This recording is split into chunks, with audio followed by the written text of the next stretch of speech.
Paulo, how much of an impact do you think the Rashada, Florida situation with Miami's recruiting in the portal, given that Miami seems to be buttoned up with their NIL? I was hoping against hope that someone was going to ask me about this. Jaden Rashada, 4-star borderline 5-star quarterback in the 23 recruiting class, was committed to Miami and then apparently bought up off of his commitment by the University of Florida. And they reneged on all of the finances from that. And he ended up going to Arizona State and, got injured there. He has since transferred to Georgia and is now suing Billy Napier, the University of Florida coach, individually and personally named, as well as the university, the athletic department, the collective, all these things, saying, and it's one thing when you talk about like recruiting pitches and whatnot. You can tell that he has retained counsel because Jaden Rashada through his lawyer is saying, not that he was lied to, not that this was just, he said, she said, saying that Billy Napier personally, the University of Florida and their collectively, intentionally defrauded him of $13.9 or point whatever $1 million. That whole NIL thing, the story on The Athletic and everywhere else that, oh my God, this kid had a $13 million NIL deal, and then like Florida decided not to pay it, and they're da-da-da-da-da. He said, hey, that's your right in Providence to decide not to pay me, but now I'm going to sue you for defrauding me. So part of the story, and I read all of it, goes, Rashada was committed to Miami, paid $150,000 through NIL, through Life Wallet and John Ruiz. Billy Napier then goes in home with Jaden Rashada and his father Harlan, and says, in so many words, we want you at the University of Florida, and I will commit to you now that we will deliver $1 million if and when you sign with us on signing day. So leave that commitment to Miami, come to Florida. We were going to give you $1 million now, and that is in the guise of this $13.95 or whatever it is $1 million contract. And with that, he said, look, even if you got $150 from Miami's collective, we'll give you $150,000 to repay to John Ruiz.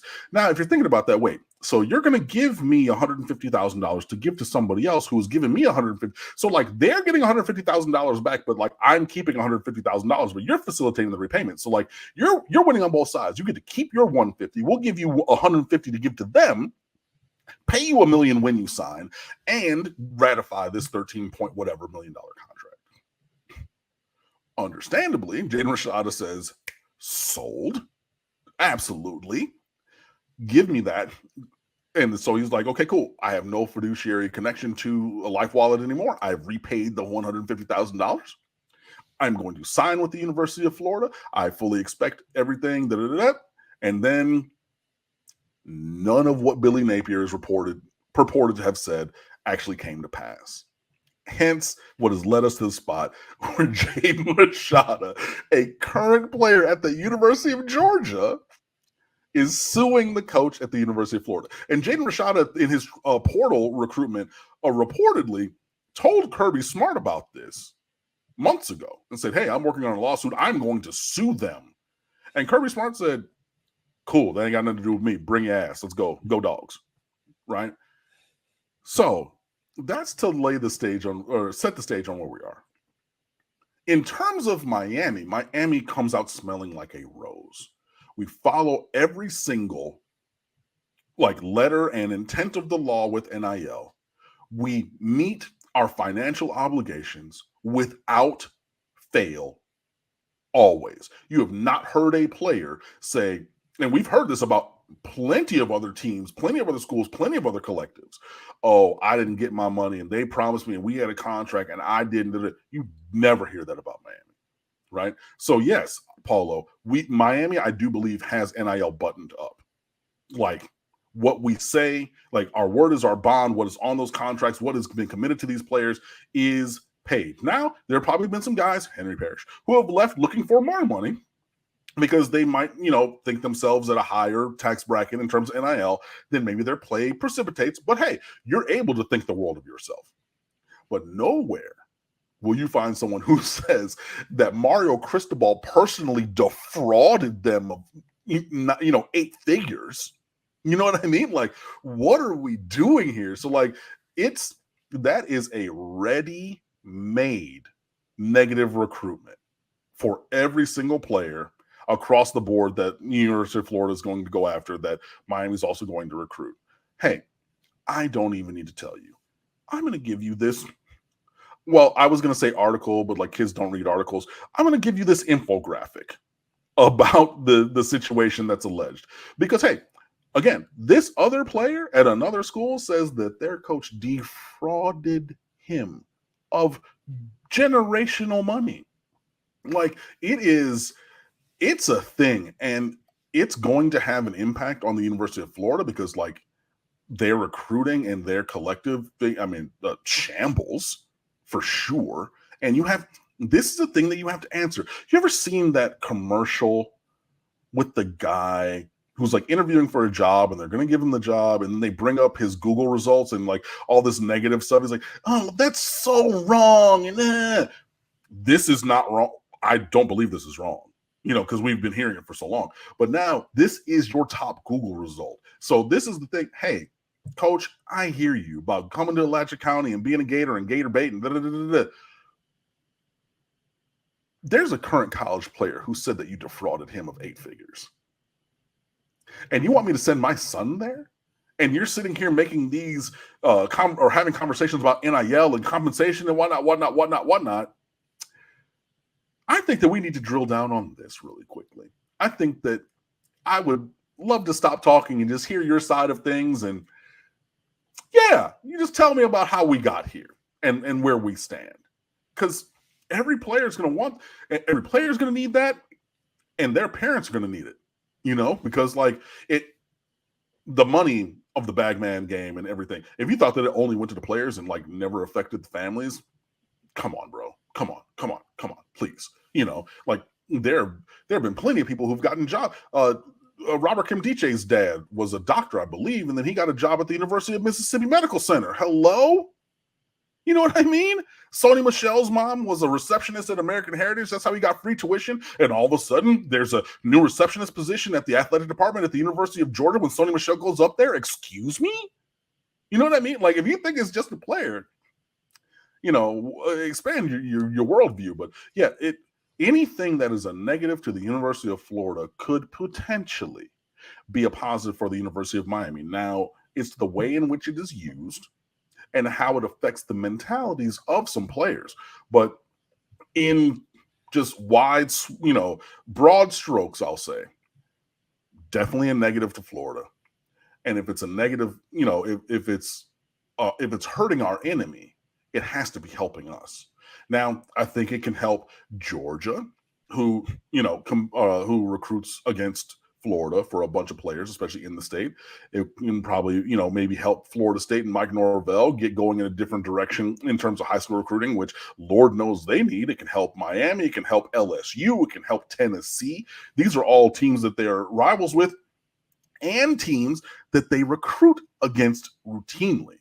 So, yeah, broad strokes, bad for Florida, good for Miami, and hilarious. A buddy of mine from college at the U, Dirty Bird, he sent it to the chat and he said, oh, yep, so this is cool. Jaden Rashada is suing Billy Napier in the University of Florida. And Dirty Bird is a lawyer himself. And I said, oh, my God. Did you bury the lead? Are you the attorney of record in this? And he was like, that would have been like the most legendary burying of the lead ever. I am not the attorney of record, but yeah. But it literally made my day the other day. Like, I couldn't believe it. It is hysterical. And yeah, I mean, hey, I will tap dance on their grave in Alachua County anytime possible. But a current player suing the coach of another team as the primary number one named defendant. You can't make it up. I'm loving it. Has there ever been a coach who was more of a dead man walking, foot out the door, than Billy Napier based on his 2 seasons, now this, and one of the most ridiculously brutal schedules that he's facing this year? I mean, there's been very few. You know, yeah, very few, if any. It was not maybe the same collection of things, but you know, I grew up in Michigan, Michigan man, or Michigan fan. I'm not a Michigan man because I went to Miami, but like a Brady Hoke, like a Rich Rodriguez at the end of their time at Michigan, like it was very clear that like that, you know, Lane Kiffin got left on the runway. You know what I mean? Like there were some things, but like heading But where you into could a see season, it 6 right? months in Yeah, advance? that's what I was about to say. Yeah, seeing it this far in advance and being like, yeah, I mean, it's one thing when like you don't even know that you're in danger. You know, you have the, what is it called? The sword of Damocles, you know, the sword that's hanging by a thread over your head and you're unaware of it. You know, like look that up. It's, you know, Greek mythology. You're welcome. But like, yeah, so like, oh, like I can be happy to go lucky and not know that I'm in danger. But like, yeah, we all see this coming. I don't think that he's going to make it till Halloween because their game, I think their 6th game is on October the 30th. If I go to Miami's schedule this year, FB schedules, I click on their schedule, close that pop-up. Miami, Samford, Texas A&M at Mississippi State, bye week September 28th, UCF at Tennessee, and then Kentucky on homecoming October 19th. Like maybe, but if he makes it to Halloween, buddy, you The got final 5. Georgia the next week. Like, I mean, honestly, like, does he even make it to the Final 5? I mean, the Final 5, you know, That's Georgia one of the at toughest Texas, stretches I've LSU, ever Ole seen. Miss at Florida State.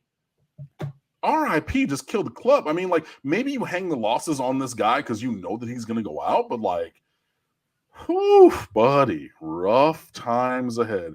And also, my God, Miami, if you guys are not working 35 hours a day, because I swear, oh God, I'm not even going to say what I was going to. It's 1-0 on August the 31st. It can be nothing else because if it's it has to be that. I'm not even going to say. I'm not even going to think it. I'm not going to say the contrary to that. But yeah, August 31st, Miami Hurricanes 1-0. I will only hint the contrary because you brought it up, and it would be 2016 all over for Miami because of a particular team that they lost to that had a ridiculously bad record. Right, exactly. That would be replacing the Notre Dame 4-8. Yeah, but I mean, just it has to be that. So it'll be very interesting. But yeah, man, never trust a lizard. They are slippery. So says Falconer TRX. Fair point. Fair point. Lots of double entendres and triple entendres in today's show. You guys have been on it with the wordplay. I appreciate you guys, and I see you.